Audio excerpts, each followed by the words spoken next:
Assalamualaikum warahmatullahi wabarakatuh.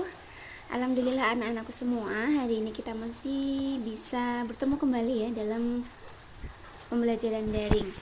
Oke, untuk pertemuan kali ini masih membahas tentang tekanan zat gas ya. Ini bagian yang ketiga dari bab ketujuh, tekanan benda dan juga penggunaannya dalam kehidupan sehari-hari.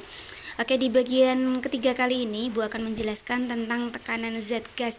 Tetapi penjelasannya ini masih sangat berhubungan dengan bagian pertama dan kedua kemarin ya, yaitu tentang tekanan zat cair dan zat padat. Ibu harap kalian sudah menonton videonya dan sudah bisa memahami apa isi dari video tersebut ya. Oke, kita mulai saja tekanan gas dalam kehidupan. Jadi kalau mau kita sadari atau tidak ya, kita tuh selalu menggunakan prinsip tekanan gas. Contohnya misalnya kalau pas kita naik sepeda kayak gitu ya, bannya tuh kempes. Nah, kita pompa. Nah, memompa ban sepeda atau ban motor atau ban mobil, semua jenis-jenis ban kayak gitu, ataupun pelampung juga ya. Kalau sekarang lagi rawan bencana banjir gitu kan, ada perahu karet. Nah, di dalamnya kan ada gasnya. Nah, masuknya gas di situ atau proses pemompaannya itu juga pakai prinsip tekanan gas. Kalau enggak misalnya pas panas-panas banget siang-siang pas musim kemarau gitu ya, terus ada angin semilir, rasanya sejuk ya. Lah ini karena ada tekanan gas yang kita rasakan dari semilirnya angin itu. Atau enggak misalnya kalian pas masak pakai gas ya. Nah, gasnya itu pakainya LPG. LPG itu singkatan dari liquid pressure gas. Artinya LPG itu isinya dari gas yang diberikan tekanan sehingga bentuknya sampai cair. Oke, jadi di dalam tabung gas itu benernya cair, tapi pas dikeluarkan dia tekanannya dikurangi sehingga bentuknya gas. Itulah kenapa tabung gas LPG itu harus terbuat dari kayak besi gitu ya. Itu supaya dia tuh bisa menahan tekanan, supaya dia bisa mempertahankan si wujud LPG-nya itu dalam bentuk cair sebelum nanti dikeluarkan sedikit demi sedikit dalam bentuk gas kayak gitu ya.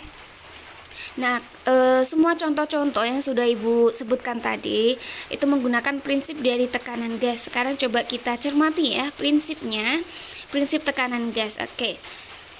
Ada satu hal yang harus kalian ingat di tekanan gas ini ya. Intinya kalau gas yang memiliki suhu panas bersifat lebih ringan. Ini ya. Kalau dia suhunya lebih panas, dia akan lebih ringan daripada gas yang bersuhu rendah. Ini artinya udara yang panas itu lebih cepat bergerak ke atas karena dia ringan kayak gitu ya. Oke, ini nanti memunculkan yang bisa kita pakai untuk balon udara atau lampion. Jadi kalau balon udara itu ya, yang kayak gini ya. Nah, yang ada orangnya di sini, atau balon udara yang kayak gini, abang-abang kayak gitu. Nah, ini juga prinsipnya kayak gitu. Tapi kalau yang ini karena massa jenis Z ya, bukan karena panas ya. Jadi bukan yang ini, tapi balon udara yang ini, yang buat melihat pemandangan dari atas. Nah, di sini di balon udara yang ini tuh di sini ada apinya. Nah, apinya ini digunakan supaya udara yang di dalam balon ini dia panas. Kalau udara di dalam balon ini panas, maka dia kan udaranya lebih ringan tuh ya. Makanya dia itu bisa membuat si balon itu bisa terbang kayak gitu. Jadi kalau pengen terbangnya lebih tinggi lagi, ditambahin lagi panasnya kayak gitu. Jadi prinsipnya kayak memanaskan udara yang ada di dalam balon itu. Kalau dia panas, dia kan lebih ringan, nanti masuknya ke massa jenisnya lebih kecil daripada udara yang di sekitar. Jadi ada hubungannya juga ternyata ya dengan massa jenis, yaitu balon udara. Atau enggak misalnya kita lampion gitu ya, lampion bentuknya macam-macam ya. Nah, di sini biasanya ada apinya ya, di sini api. Nah, apinya ini lampion ini bukan hanya untuk penerangan biar warnanya cantik, enggak, tapi itu gunanya tuh untuk supaya udara yang di dalam lampionnya itu dia panas. Kalau panas dia lebih ringan, massa jenisnya lebih kecil daripada massa jenis udara sekitar. Nah, inilah yang membuat si lampion itu bisa terbang.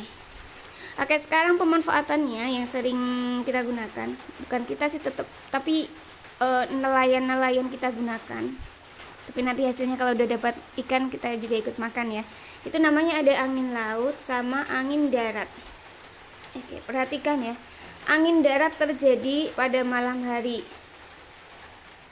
Jadi misalnya aku punya pantai gitu ya, ini pantai. Sebentar, di sini ada. Oke, nih langsung ke ilustrasinya aja ya. Oke, kita bahas yang pertama yaitu angin darat. Angin darat itu bergerak dari darat ke laut. Nih lihat anak panahnya ya, dari darat dia ke laut. Kenapa kok anginnya itu bergerak dari darat ke laut dan dia tuh terjadi pada malam hari? Ini karena jadi pada malam hari tuh suhu udara tuh cepet dingin. Kalau suhunya dingin berarti kan dia lebih berat ya.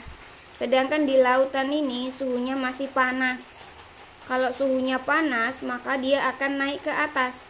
Nah, ketika suhu panas di lautan ini naik ke atas dan digantikan suhu dingin dari daratan, makanya ini nanti tersebutlah namanya angin darat. Angin darat ini karena dari daratan ke lautan maka digunakan pak nelayan untuk melaut. Jadi kalau kita perhatikan, pak nelayan itu pergi ke lautnya tuh pas malam hari. Ini karena dia memanfaatkan angin darat. Jadi tuh kayak layarnya digerakkan oleh angin darat, membantu angin darat. Kayak gitu ya. Oke, sekarang kita lihat yang angin lautnya. Kalau angin darat itu dari darat ke laut, maka angin laut itu dari laut ke darat, kebalikannya ya. Ini terjadi pada siang hari. Nah, digunakan untuk para nelayan pulang ke daratan. Nah, ini prinsipnya sama. Jadi, ketika di suhu di daratan ini sudah panas, udaranya kan dia menguap tuh ke atas. Nah, makanya suhu yang menguap ke atas ini yang panas digantikan oleh udara dari laut yang dingin. Jadi makanya ada dorongan angin dari laut ke darat. Kayak gitu ya.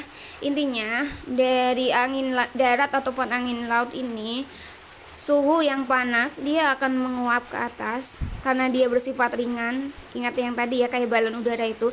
Suhu yang udara yang panas dia lebih ringan. Makanya nanti digantiin sama suhu yang dingin. Ingat-ingat kalau angin darat tuh pada malam hari, kalau angin laut tuh pada siang hari. Oke, seperti itu ya. Nanti kalau kalian masih belum paham bisa langsung ditanyakan. Oke, terima kasih. Semangat belajar terus ya dan jaga terus kesehatan. Jika menurut kalian video ini bermanfaat, silahkan like, komen, atau subscribe ya. Kalau kalian mau share ke teman-teman yang lain juga boleh banget. Oke, terima kasih. Sampai jumpa di penjelasan selanjutnya. Assalamualaikum.